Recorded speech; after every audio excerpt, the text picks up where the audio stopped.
আমরা যারা দীর্ঘদিন থেকে পাখি পালি অথচ পাখির রেস্ট কি, পাখিকে রেস্টে দিলে কি কি উপকার হবে, পাখিকে রেস্টে না দিলে কি কি ক্ষতি হবে এগুলো আমরা জানি না। আমরা অনেকেই আছি যে পাখির কাছ থেকে ডিম বাচ্চা করাতে পারি নাই। 2-1 বছর 3 বছর থেকে পাখি পালি অথচ পাখির কাছ থেকে কোনো ডিম বাচ্চাই করাতে পারি নাই। তো এই সকল সমস্যার মধ্যে যদি আপনি পড়ে থাকেন তো এই ভিডিওটি আপনার জন্যই। এই ভিডিওতে আমি যা যা বলবো ইনশাল্লাহ যদি সেই সব কাজ করতে পারেন অবশ্যই আপনার পাখি ডিম দেবে 100%। তো ভিডিওটি শুরু করার আগে আপনার কাছে একটা ছোট্ট রিকোয়েস্ট, আপনি যদি এই চ্যানেলে নতুন হয়ে থাকেন অবশ্যই চ্যানেলটিকে সাবস্ক্রাইব করবেন এবং ভিডিওতে একটা লাইক দিবেন। তো চলুন ভিডিওটি শুরু করা যাক। পাখির রেস্ট কি? রেস্ট অর্থই হলো বিশ্রাম। মানুষের ক্ষেত্রে যেমন বিশ্রাম প্রয়োজন হয় তেমনি পাখির ক্ষেত্রেও বিশ্রাম প্রয়োজন হয়। একের পর এক ডিম বাচ্চা করাতে করাতে পাখির দেহে ক্যালসিয়াম, আয়রন, ফসফরাস ইত্যাদি উপাদানের ঘাটতি দেখা যায়। তো এই সকল কারণে পাখি আর ডিম বাচ্চা করতে চায় না। 2 থেকে 3 বার আপনি যদি টানা ব্রিডে দেন তো তারপর থেকে আর ডিম বাচ্চা করতে চায় না। কিন্তু আমাদের এটা কখনোই উচিত নয় যে বারবার ডিম বাচ্চা করানো, পাখিকে রেস্ট না দেওয়া। এবং অনেকের পাখি আছে যারা অনেক দিন থেকে পাখি পালেন অথচ পাখি ডিম বাচ্চা করে না। ব্রিডিং মুডে না থাকলে পাখি কখনোই ডিম বাচ্চা করবে না। ব্রিডিং মুডটা কি? ব্রিডিং মুড কি এবং পাখিকে দ্রুত ব্রিডিং মুডে নিয়ে আসার কৌশল সম্পর্কে জানতে চাইলে কমেন্টে জানাবেন, আমি ভিডিও দেওয়ার চেষ্টা করব ইনশাল্লাহ। তো পাখির রেস্ট, এই পাখির রেস্টটা হচ্ছে যে বাজরিগার পাখি বা যে কোনো পাখির ক্ষেত্রে মেল এবং ফিমেল, ছেলে এবং মেয়ে পাখিকে ঘন ঘন ব্রিডে না দিয়ে একবার ব্রিড করার পরে, একবার ডিম বাচ্চা করার পরে পাখিকে অবশ্যই রেস্ট দিতে হবে। এবং পাখিকে মেল এবং ফিমেল, ছেলে এবং মেয়ে পাখিকে আলাদা আলাদা খাঁচায় রেখে কমপক্ষে 2.5 মাস রাখতে হবে। 2 থেকে 2.5 মাস রাখতে হবে।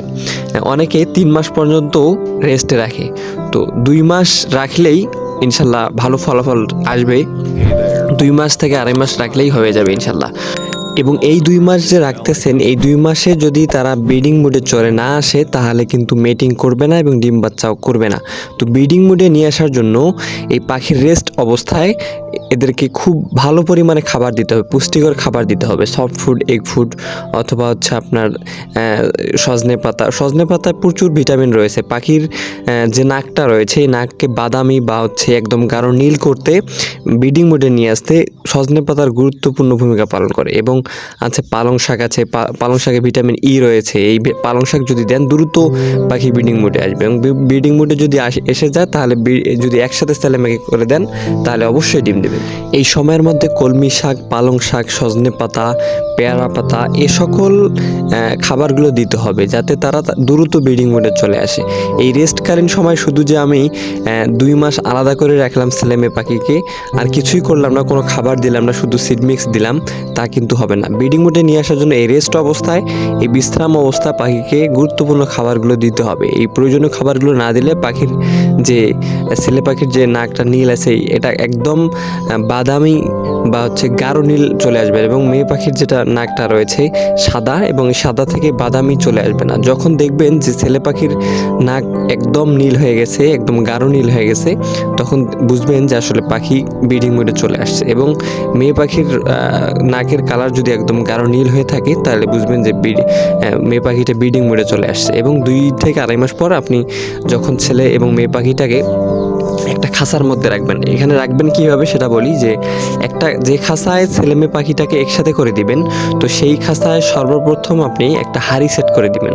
হাঁড়ি সেট করে দেওয়ার পরে সেই খাঁচায় ছেলে পাখিটাকে আগে রাখবেন। ছেলে পাখিটাকে রাখার পরবর্তী কিছুক্ষণ পরে বা 1 দিন পরে ওই খাঁচায় মেয়ে পাখিটাকে দিবেন, যে পাখিটার সাথে তার ব্রিডিংয়ে ছিল, আগে যে পাখিটার সাথে ছিল ওই পাখিটাকে ছেলে মেয়ে একসাথে করে দিবেন ওই খাঁচায়। তাহলে তারা দ্রুত মেটিং করবে এবং মেটিং করার পরে ডিম বাচ্চা করবে।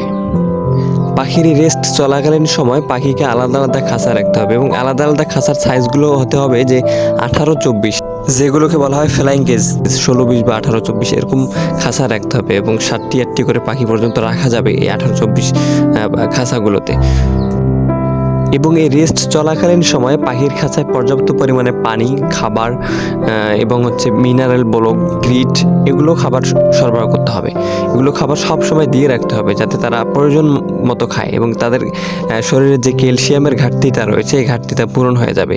এবং ক্যালসিয়াম এই সময় যদি সকল উপাদান আপনারা এই পাখিগুলোকে না দেন তাহলে কিন্তু পরবর্তীতে অনেক সময় দেখা যাবে যে ডিম ভেঙে ফেলে, ডিম নিজে খেয়ে ফেলে। এই সকল ক্যালসিয়ামের কারণে হয়। এই ক্যালসিয়াম যদি পূরণ না হয় তাহলে কিন্তু এই সমস্যাগুলো দেখা যাবে। তো কাজেই এই রেস্ট চলাকালীন সময়ে আপনাকে এই খাবারগুলো দিতে হবে। এই রেস্ট চলাকালীন সময় আপনি আরেকটি পদ্ধতি অবলম্বন করতে পারেন, সেটা হচ্ছে মেডিসিন কোর্স। ব্রিডিং কোর্স করানোর পদ্ধতি একটা প্রাকৃতিক, একটা হচ্ছে মেডিসিন। তো মেডিসিন কোর্স নিয়ে যদি ব্রিডিং কোর্স করাতে চান তাহলে আমার একটা ভিডিও আছে, আমি ভিডিও লিঙ্কটা ডিসক্রিপশন বক্সে দিয়ে দিব। তো মেডিসিন কোর্স করতে গেলে ইসেল, ডিসভেট, মাল্টিভিটামিন এগুলো লাগবে। তো এগুলোর দ্বারা আমি যে ভিডিওটি তৈরি করেছি সেখানে ব্রিডিং কোর্স সম্পর্কে দেয়া আছে, আপনি সেখানে দেখে নিতে পারেন। পাখির এই রেস্ট চলাকালীন সময় পাখিকে ব্রিডিং কোর্স করিয়ে নিতে হবে এবং এই রেস্টটা হচ্ছে পাখির জন্য অত্যন্ত গুরুত্বপূর্ণ একটা বিষয়। পাখিকে অবশ্যই রেস্ট দিতে হবে এবং পুনরায় জোড়া করে দিয়ে ইনশাল্লাহ 100% ভালো ফলাফল পাবেন। তো যাই হোক, আজকে এ পর্যন্তই। সবাই ভালো থাকবেন এবং কী বিষয়ে ভিডিও চান সে বিষয়ে জানাবেন। সবাইকে ধন্যবাদ। আসসালামু আলাইকুম ওয়া রাহমাতুল্লাহ।